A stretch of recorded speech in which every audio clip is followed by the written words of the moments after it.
Welcome to review channel. और आज मैं आपके लिए एक प्रोडक्ट लेके आई हूँ जो है डॉक्टर बत्रा का हेयर सीरम। और ये प्रिस्क्राइब्ड ही कह लीजिए। हुआ क्या था कि कुछ टाइम पहले मेरे बालों में ना छोटे छोटे दाने होने शुरू हो गए थे, तो मुझसे ना कॉम तक नहीं की जाती थी। तो मैंने उस चक्कर में बालों को छोटा ही चॉप करवा लिया। तो अब तो मेरे शोल्डर लेंथ कर लिए मैंने बाल की, मुझे ना कॉम करने में प्रॉब्लम नहीं होता। क्या है कि मेरे बाल भीगे होते हैं, मेरे बालों को सूखने में बहुत टाइम लगता है क्योंकि वो कर्ली है। कर्ली बालों को सूखने में बहुत टाइम लगता है। और यूजुअली मैं अपने बालों को एयर ड्राई करना पसंद करती हूँ। स्ट्रेटनर और उस चीज़ों को कम यूज़ करती हूँ क्योंकि एक मेरे बाल ड्राई हैं, उसके बाद अगर मैं ड्रायर और स्ट्रेटनर यूज़ करूँ तो वो और फ्रिजी से लगने लगते हैं, तो मैंने नहीं किया। और बाल सूखते नहीं थे, जिस वजह से मेरे बाल गीले ही रहते थे। गीले बालों का फिर मैं बन बना के काम करने लग पड़ती थी, तो उस वजह से मेरे स्कैल्प में बहुत छोटे छोटे से दाने हुए। पहले इतना पेन नहीं करते, अब कुछ टाइम पहले कि मैं पेन इतना हो गया, कंघी करना मेरे लिए, हेयर ब्रश लगाना, बालों में कुछ भी करना मुश्किल हो गया। अगर मैं बाल बांधती थी ना तो वो इतने इची और फ्लेकी हो जाते थे कि मुझे मतलब मैं पागल हो जाती थी खुजली से। अब मैं क्या करूं? फिर मुझे किसी ने बोला कि तुम एक डॉक्टर के पास जाओ। डॉक्टर ने कहा कि डॉक्टर बत्रा का जो ये हेयर फॉल सीरम कंट्रोल है ये बहुत अच्छा है। और बेसिकली हम लोग ना कलर करते हैं अपने बालों को ड्यू टू ग्रे हेयर और ड्यू टू फैशन।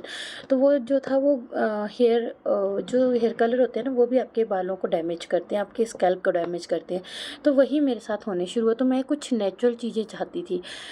तो मैंने ये स्टार्ट किया। ये हीना आंवला एक्सट्रैक्ट और थुजा, ये जो बेसिक चीज़ें थी ना इनके साथ ही एक था। मुझे ये पहले बहुत ही बेसिक सा लगा, मुझे लगा इससे क्या ही होगा। और लिखा है ये हेयर फॉल कंट्रोल करेगा आपका। और ये हर तरह के बालों के लिए, तो जैसे मेरे बाल ऑयली हैं तो मेरे लिए भी नहीं है, सॉरी, मेरे बाल ड्राई हैं तो मेरे बालों के लिए भी ठीक है। और मेरे हस्बैंड के बाल ऑयली हैं तो उनके बालों के लिए भी बहुत अच्छा है। हम दोनों इसे यूज़ करते हैं। ये ना जो बालों का डैमेज होता है, जो स्कैल्प में जो होता है सब कुछ डैमेज होता है, उसको भी क्योर करता है और स्कैल्प को हेल्दी भी बनाता है। और जो हमारे जैसे जैसे मेरे हेयर हैं जो केमिकल ट्रीटेड है, तो कुछ टाइम के बाद वो झाड़ू जैसे दिखने लगते हैं, तो ये उनके लिए भी बहुत अच्छा है। और ये कि इसमें ये मैं इसको दिखाती हूँ, ये आपके बालों में शाइन भी ऐड करता है। ये देखिए, ये ये आपके स्प्रे है ऐसे, ठीक है। ये इसकी कंसिस्टेंसी है। सबसे अच्छा मुझे यही लगता है कि मुझे ना सीरम की तरह इसको बालों में नहीं लगाना पड़ता है। जहाँ जहाँ प्रॉब्लमेटिक एरिया है या जहाँ जहाँ पिंपल है वहाँ से बाल ऊपर नीचे करके और इसे अपने हेयर स्कैल्प पे लगा दीजिए।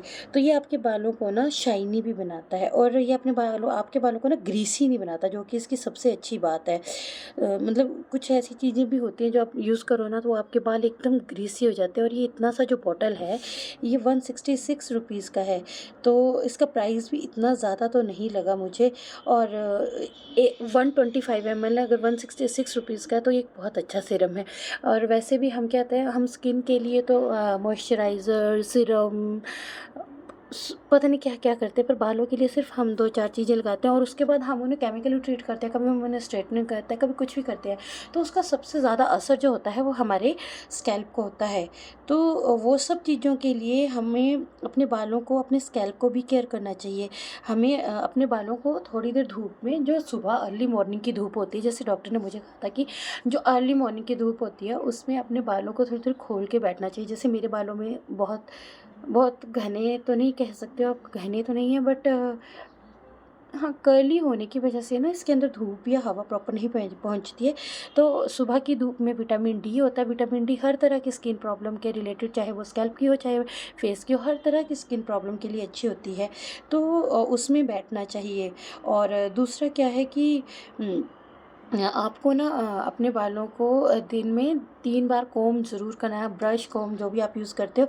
और ट्राई ये करो कि हम जो प्लास्टिक की कॉम्ब्स यूज़ करते हैं ना उसमें ना जो हमारा नेचुरल ऑयल होता है, जो स्कैल्प का ऑयल होता है, वो सूखता नहीं है। अगर आप वुडन कॉम्ब यूज़ करोगे ना तो वो वुडन जो है वो आपका स्कैल्प का ऑयल सुखा देती है कुछ हद तक, तो आपको तब भी इशू कम होते हैं। जो मैंने ये इतना टाइम में ये किया यूज़, तो मेरे बालों में जो वो दर्द था पिंपल पूरी तरह से हटे नहीं हैं, बट हाँ घटने लग पड़े हैं। पर ये है कि मैं ऐसी चीज़ चाहती हूँ, ऐसे नहीं कि जब तक मैं डॉक्टर के प्रिस्क्रिप्शन पे बैठी हूँ तब तक वो ठीक रहे और उसके बाद फिर से वो होने शुरू हो जाए मुझे दाने। मैं इस बार ऐसा कुछ चाहती हूँ कि जो मेरे बालों को, मेरे स्किन को, मेरे हेयर को प्रॉपर्ली ठीक करे। तो अभी तक मैंने जब से इसको यूज़ किया, ये बहुत अच्छा काम कर रहा है। इवन जो एक्सेसिव हेयर फॉल था वो भी ठीक हुआ। नेचुरली अगर आपका स्कैल्प हेल्दी होता है ना, तो आपका हेयर फॉल कम हो ही जाता है। अब ग्रे हेयर है तो उसके ऊपर कलर भी करती हूँ, हर चीज़ करती हूँ। तो उसके बाद ओवरऑल 150 ml का ये बॉटल 166 रुपीज़ में वर्थ है। अगर आपको हेयर फॉल हो रहा है तो इसको ज़रूर लें। और एक चीज़ और, आजकल ना ऑनलाइन साइट में बहुत ज़्यादा नकली प्रोडक्ट आने लगे, क्योंकि मुझे भी एक नकली प्रोडक्ट रिसीव हुआ था। तो जब भी आप कुछ भी खरीदें तो वो देखो कि वो इंश्योर्ड है कि नहीं है जिस साइट से आप खरीदो, क्योंकि कुछ होते हैं बाय वन गेट वन देते हैं, उसके अंदर हार्मफुल केमिकल भर के वो एक को दो बोतलों में करके फिर आपको बेचते हैं। तो please be aware of fraud, this kind of fraud. या दैट्स इट फॉर टुडे। और आप यहाँ तक आ गए तो होपफुली आपको तो मेरा वीडियो पसंद आया ही है। तो please like, comment and share my video. मेरे चैनल को लाइक करो और सब्सक्राइब करना बिल्कुल भी ना भूलें। That's it for today, bye bye.